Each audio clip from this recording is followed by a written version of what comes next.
모세는요, 가나안 땅을 정복하기 전에 먼저 12명의 정탐꾼들을 가나안 땅에 보냈어요. 40일 동안 가나안 땅을 정탐하고 돌아온 그 정탐꾼들이 모세와 아론과 온 이스라엘의 회중 앞에서 보고를 하기 시작을 합니다. 그들은 가장 먼저 우리가 가서 본 그 땅은 하나님께서 말씀하신 그대로 젖과 꿀이 흐르는 땅이라고 말하면서 그 땅 가운데서 메어 가지고 온 과일의 열매를 내려놓았어요. 자, 27절이죠. 읽겠습니다. 시작. 그 땅에 젖과 꿀이 흐르는 이것은 그 땅의 과일이니이다. 자, 이 과일과 이 보고를 들은 이스라엘 백성들은요, 성경에 나와 있지 않았지만 환호성을 질렀겠죠. 그러면 그렇지, 하나님이 뭐 거짓말하겠나. 그러면서 어때요? 굉장히 기뻐했어요. 네.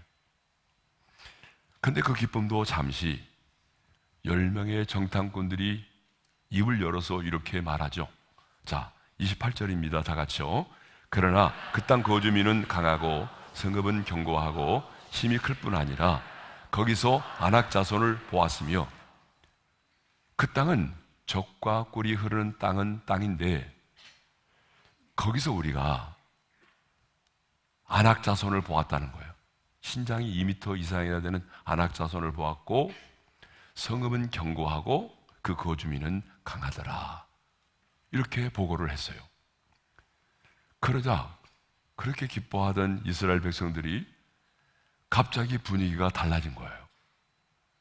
여기저기서 한숨과 탄식의 소리가 들려왔어요. 볼멘 소리가 들려오기 시작을 했어요. 그때 정탐꾼 중에 한 사람이었던 갈렙이 그 분위기를 진정을 시키면서 여러분, 조용히 하세요. 조용히 하라니까요. 그러면서 이렇게 말합니다. 우리 한번 읽어볼까요? 시작. 우리가 곧 올라가서 그 땅을 취하자 능히 이기리라. 네. 이런 보고를 하니까 10명의 다른 정탐꾼들은 기다렸다는 듯이 이렇게 외칩니다. 자, 31절을 읽겠어요. 우리는 능히 올라가서 그 백성을 치지 못하리라. 그들은 우리보다 강하지라. 예, 우리는 올라가서 그 땅을 치지 못한대요. 그 이유가 뭐예요? 그들은 우리보다 강하기 때문이라는 거예요. 그러면서 10명의 정탐꾼들은 이어서 이렇게 말을 합니다. 읽겠습니다. 다 같이요. 우리는 스스로 보기에도 메뚜기와 같으니 그들이 보기에도 그와 같았을 것이니라. 그들 보기에 우리는 메뚜기와 같다는 거예요. 여러분, 왜 메뚜기로 말한지 아세요?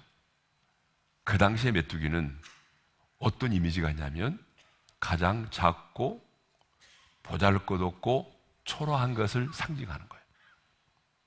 그러니까 그들 보기에 우리가 유재석이 같다 그런 말이 아니고 그들 보기에 우리는 너무나 작고 초라하고 보잘것없는 존재였다라고 하는 거예요. 하지만 여호수아와 갈렙은 이렇게 말하죠. 자, 우리 힘차게 읽겠습니다. 시작. 여호와께서 우리를 기뻐하시면 우리를 그 땅으로 인도하여 들이시고 그 땅을 우리에게 주시리라. 그 땅 백성을 두려워하지 말라. 그들은 우리의 먹이라. 여러분, 아멘이죠? 네.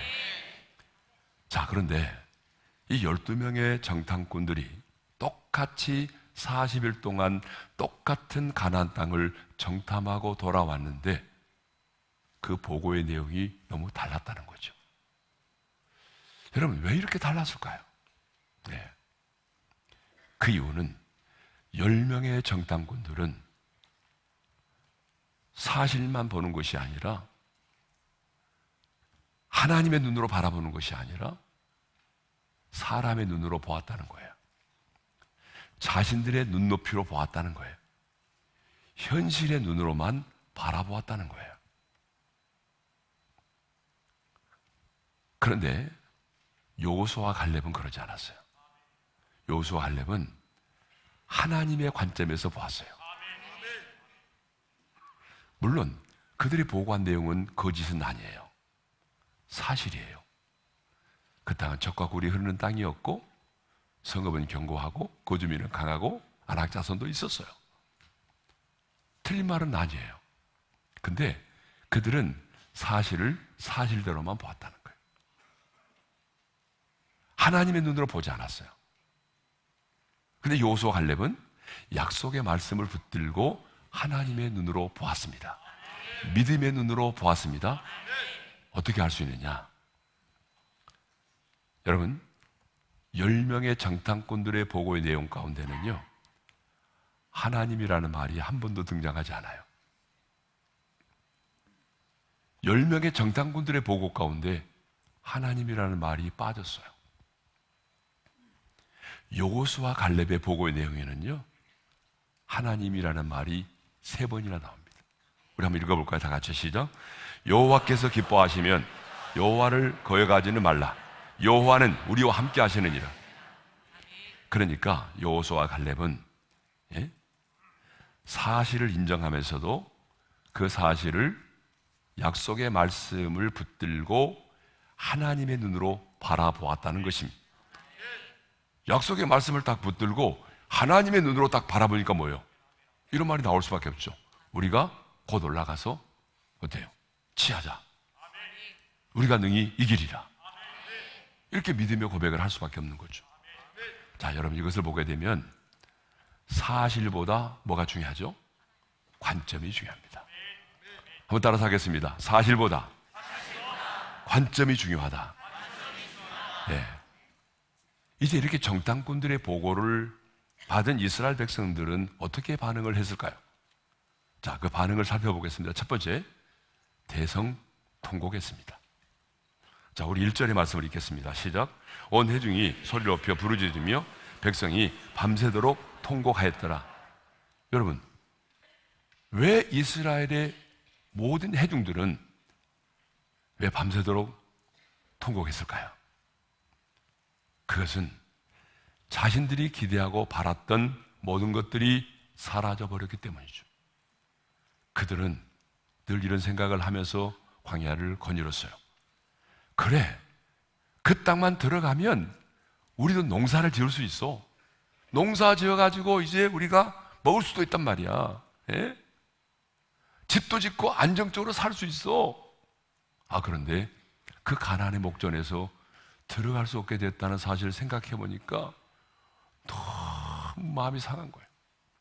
여러분, 기대가 크면 어때요? 실망도 큰 법이죠. 그래서 이스라엘 백성들은 소리를 내면서 부르짖으면서 대성통곡을 한 거예요. 두 번째로 그들의 반응이 뭐예요? 원망입니다. 원망. 자, 원망이 뭐냐? 사전을 찾아보니까 원망에 대해서 이렇게 말을 하고 있어요. 자, 한번 읽어볼까요? 다 같이요.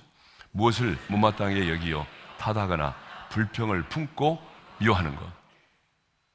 여러분, 불평, 원망 속에는 미움이라는 단어가 함께 들어가 있더라고요. 예? 그러니까 미움이라는 감정이 함께 들어가 있어요. 원망 속에는. 자, 그러면 밤새도록 대성통곡한 이스라엘 백성들은 가장 먼저 누구를 원망했을까요? 지도자인, 눈에 보이는 지도자인 모세와 아론을 원망했죠. 자, 2절 상반절입니다. 읽겠습니다. 이스라엘 자손이 다 모세와 아론을 원망하며. 그러니까 이런 거 아니에요? 모세와 아론만 없었더라면, 아니 모세와 아론이 우리의 지도자가 아니었다면 오늘 우리에게 이런 일은 없었을 텐데. 그래서 지도자를 원망한 겁니다. 근데 여러분, 사실 이 지도자의 모세와 아론이 잘못한 게 뭐가 있어요? 하나님의 지시를 받아서 애굽에서 이스라엘 백성들을 구출하여 낸 것밖에는 없잖아요. 뭐 그들이 자금 횡령을 했습니까? 아니면 갑질을 했습니까? 아니면 누군가를 죽이고 간음을 했습니까? 그들이 한 것은 하나님의 명령을 따라 순종한 것밖에는 없어요. 근데 이스라엘 백성들은요, 눈에 보이는 지도자를 가장 먼저 원망을 한 거죠. 근데 여러분, 이거 아세요? 제가 언젠가도 말씀드렸지만 하나님이 친히 세우시고 하나님의 일에 앞장서서 일을 하고 있는 지도자를 거역하고 원망하는 것은 그 지도자를 세우시고 일하시는 하나님을 원망하는 것과 동일한 것이 되는 거예요. 예, 아멘 안 하신 분도 있지만 어쩔 수 없어요. 예. 하나님의 원리가 그렇습니다. 예.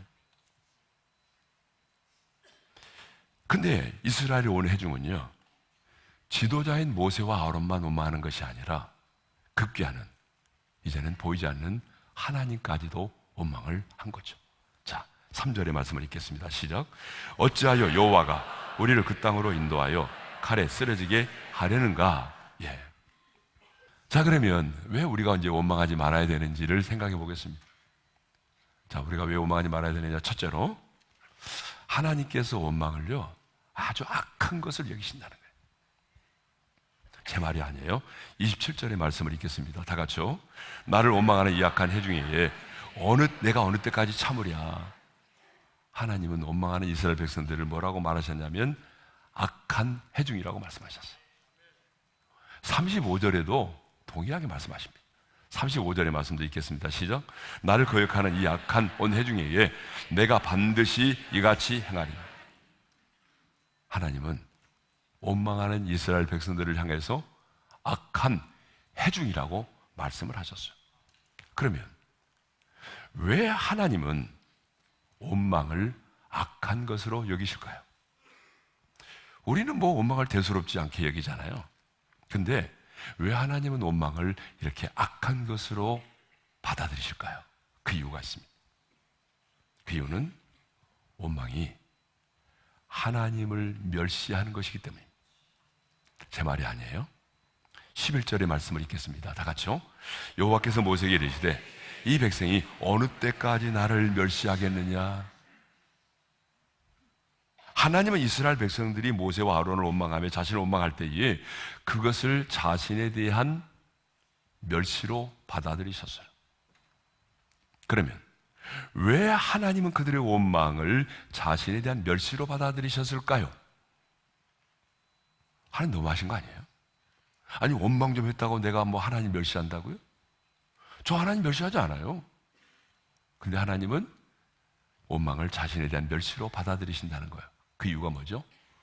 원망의 근원이 바로 불신앙이기 때문에 그렇습니다. 그래서 어느 때까지 나를 멸시하겠느냐, 어느 때까지 나를 믿지 않겠느냐, 이렇게 말씀하시는 거예요. 그러니까 원망의 근원은 불신앙입니다. 그렇기 때문에 하나님을 멸시하는 거예요. 한번 생각해 보세요. 이스라엘 백성들이 10명의 정탐꾼들이 그런 보고를 했을지라도 아니요! 우리는 하나님을 믿습니다. 하나님의 약속의 말씀을 믿습니다. 하나님을 신뢰함으로 그들이 여호수아와 갈렙을 따라갔다면 여러분, 하나님이 이렇게 말씀하셨겠어요? 그들은 하나님을 신뢰하지 못했어요. 하나님께서 약속하셨고 말씀하셨기 때문에 하나님이 반드시 책임져 주실 것이라는 믿음이 없었던 거예요. 그래서 원망한 거예요. 그래서 하나님은 그 원망을 자신에 대한 멸시로 받아들이신 겁니다. 우리 옆 사람과 한번 인사하겠습니다. 원망으로 하나님을 멸시하지 마세요. 예, 너무 기니까 못하신 분이 계신 것 같은데 짧게 하겠습니다. 하나님을 멸시하지 마세요. 네. 두 번째로 왜 우리가 원망하면 안 되느냐? 하나님께서 그 원망의 말을 들으시기 때문에 그렇습니다. 자, 27절의 말씀을 읽겠습니다. 다 같이요. 나를 원망하는 이 악한 해중에게 내가 어느 때까지 참으랴? 이스라엘 자손이 나를 향하여 원망하는 바 그 원망하는 말을 내가 들었노라. 하나님이 원망하는 말을 어때요? 들으셨다고 말하잖아요. 그리고 그 귀에 들리는 대로 행하셨대. 그게 바로 28절과 29절의 말씀이죠. 읽겠습니다. 너희 말이 내게 들린 대로 내가 너에게 행하리니 너희 시체가 이 광야에서 엎드러질 것이라. 원망의 내용대로 됐잖아요. 그러므로 우리 입에서 나오는 말이 참 중요합니다. 하나님은 세상을 말씀으로 창조하셨어요. 그리고 그 당신의 형상대로 우리 인간을 지으셨습니다. 그러니까 우리 인간의 입에서 나오는 말에는요 능력이 있어요. 그래서 잠언 기자가 뭐라고 말했냐 그러면 사람의 죽고 사는 것이 혀의 힘에 달렸다 그랬어요. 우리 한번 읽어볼까요? 시작. 죽고 사는 것이 혀의 힘에 달렸나니 혀를 쓰기를 좋아하는 자는 혀 열매를 먹으리라. 그러므로 여러분, 옳지 않은 일이 일어나고 이해할 수 없는 일이 일어날지라도 여러분 원망하지 않기를 바랍니다. 원망하지 말고 도리어 감사하십시오. 하나님을 신뢰함으로 감사하십시오. 여러분, 감사는 축복을 낳지만 원망과 불평은요, 죽음을 낳습니다. 그래서 어떤 분이 이런 말을 했더라고요. 감사는 하나님의 선물이지만 불평은 사탄의 선물이다. 자, 세 번째로, 원망은 전념성이 크고 습관화되기 때문에 원망하지 말라는 거예요. 자, 10명의 정탐꾼들이 그렇게 보고를 하자, 여러분, 비율로 말하면 적어도 10대 2가 돼야 되는데 20% 정도는 어때요? 여호수아 갈렙을 따라야 되는데 성경은 놀랍게도 이스라엘의 백성들이 다, 온 회중이 다 원망했다라고 말하고 있어요. 자, 2절의 말씀을 읽겠습니다. 시작. 이스라엘 자손이 다 모세와 아론을 원망하며 온 회중이 그들에게 이르되. 그러니까 여러분, 이 원망이라고 하는 바이러스는 이렇게 전념성이 강하다는 거예요. 원망은 한순간에 200만 명에 해당되는 사람들을 사로잡았습니다. 우리도 보게 되면 어때요? 좋은 소문은 잘 안 나잖아요. 나쁜 소문 엄청나게 빨라요. 한순간에 사람들의 마음을 사로잡아버립니다. 그러므로 원망하는 사람, 불평하는 사람을 가까이 해서는 안 됩니다. 특별히 교회의 리더를 세울 때는 이 원망하는 사람, 불평하는 사람을 세우면 교회는 망합니다. 왜냐하면 원망의 말을 자주 듣다 보게 되면 내 자신도 원망의 바이러스에 감염이 돼서 나도 모르게 내 입에서 막 원망이 튀어나오는 거예요. 원망은 한 개인은 물론이거니와 가정과 교회라는 공동체를 무너뜨립니다. 여러분, 왜 가정이라는 공동체가 무너지는지 아세요? 가난해서요? 핑계입니다. 가난 때문에 가정이라는 공동체가 무너지는 게 아니에요. 유심히 들여다보게 되면 불평과 원망 때문에 가정이 무너져요. 자식은 부모를 원망하고 부모는 자식을 원망하고 남편은 아내를 원망하고 아내는 남편을 원망하고, 여러분, 그래서 가정이 무너지는 거예요. 교회라는 공동체도 여러분 왜 무너지죠? 진리 때문에 무너진 것은 겨우 별로 없어요. 진리 때문에가 아니라요, 원망이에요. 불평이에요. 그러니까 원망과 불평을 하는 사람을 가까이 두게 되면 나도 모르게 그 바이러스에 감염이 돼서 원망의 사람, 불평의 사람이 되는 겁니다. 이것을 보게 되면 원망에도 관성의 법칙이 적용되고 있다라고 하는 것을 알 수 있어요. 자, 뉴턴의 운동 법칙 중에 관성의 법칙이라고 하는 게 있어요. 관성의 법칙이 뭐냐? 예부에서 힘이 가해지지 않은 한 모든 물체는 직선 운동 상태, 즉 일직선을 따라 같은 속력으로 움직이는 그런 상태를 유지하려고 한다는 거예요. 이게 관성의 법칙인데, 자, 설명을 하면 쉽게 이해할 수 있어요. 우리가 버스를 타고 가는데 아저씨가 급브레이크를 잡았어요. 그럼 우리가 어떻게 돼? 몸이 앞으로 쏠리죠. 네. 이런 현상을 관성의 법칙이라고 말해요. 트럭이 짐을 싣고 가는데 급커브를 도니까 뭐예요? 그 물건이 쏟아지죠. 이런 걸 관성의 법칙이라고 그래요. 근데 이 관성의 법칙이요, 우리 신앙생활에도 적용이 될 때가 많습니다. 자, 우스운 얘기지만 이 설교 시간에도 관성의 법칙이 적용될 때가 많아요. 한 번 졸리면 계속 졸린다.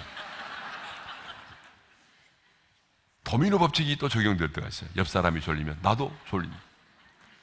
아인슈타인의 상대성 원리가 있어요. 예? 조는 사람이 많으면 설교는 빨리 끝난다. 예. 여러분, 감사에도 뭐가 있느냐? 관성의 법칙이 있어요. 그래서 조그마한 일에도 감사합니다라고 생각하면 나중에는 정말 감사를 더 잘하게 되는 거죠.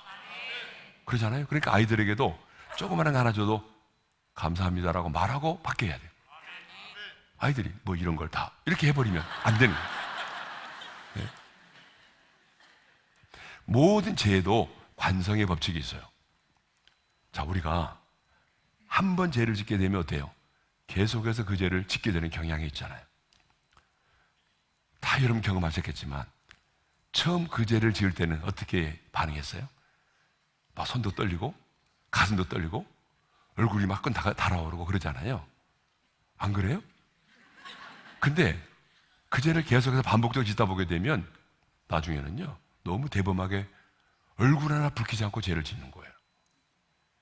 죄도 관성의 법칙이 있어요. 불평과 원망에도 관성의 법칙이 있습니다. 처음에는 아주 사소한 것으로부터 시작되죠. 정말 사소한 것으로부터 원망과 불평이 싹을 틉니다. 뭐 이런 거 아니에요. 당신은 왜 치약을 짤 때 가운데부터 짜는 거야? 예? 왜 물 틀어놓고 양치질을 해? 뭐 이런 거. 예. 제 아내가 자주 하는 말입니다. 물을 아껴야지. 양치질 하는 동안에 물소리 나면 안 돼요. 물을 아껴야지. 예. 제 아내가 들을 것 같은데. 여러분, 이렇게 사소한 것으로부터 우리의 어떤 불평과 원망이 시작이 되는 것입니다. 근데 나중에는요, 계속 하다 보게 되면 원망을 낳는 거죠. 출애굽한 이스라엘 백성들이 그랬어요. 처음에는요, 홍해바다 앞에서 매장지가 없어서 우리를 죽이려고 여기까지 인도했느냐, 그러면서 출애굽을 원망했어요. 근데 하나님이 홍해를 갈라주셨잖아요. 너무 기뻐가지고 춤은 막 난리가 났잖아요. 근데 며칠도 안 돼서 마실 물이 없게 되니까 또 원망했어요. 그리고 신광야에서도 가지고 나온 양식이 바닥나니까 먹을 것이 없다고 원망을 했어요. 또 민수기 11장을 보게 되면 마실 물이 없다고, 광야의 길이 고생스럽다고, 고기가 먹고 싶다고, 예, 또 이번에는 정탐꾼들의 보고를 받으면서 또 원망했어요. 원망이 습관이 되어버린 거예요. 한 번 원망하기 시작하게 되면 원망이 원망을 낳고 원망이 또 원망을 낳는 습관이 되어버린 것입니다. 이렇게 전염성이 크고 습관화되기 때문에 원망을 해서는 안 된다라고 하는 거죠. 자, 마지막 네 번째는 원망의 결과가 너무나 크기 때문에 그래요. 하나님은 원망하는 이스라엘 백성들의 소리를 들으셨고 그 귀에 들리는 대로 행하셨습니다. 자, 아까 우리가 읽었던 말씀인데 28절과 29절 말씀을 읽겠습니다. 시작. 너희 말이 내게 들린 대로 내가 너에게 행하리니 너희 시체가 이 광야에서 엎드러질 것이라. 그래서 어떻게 됐어요?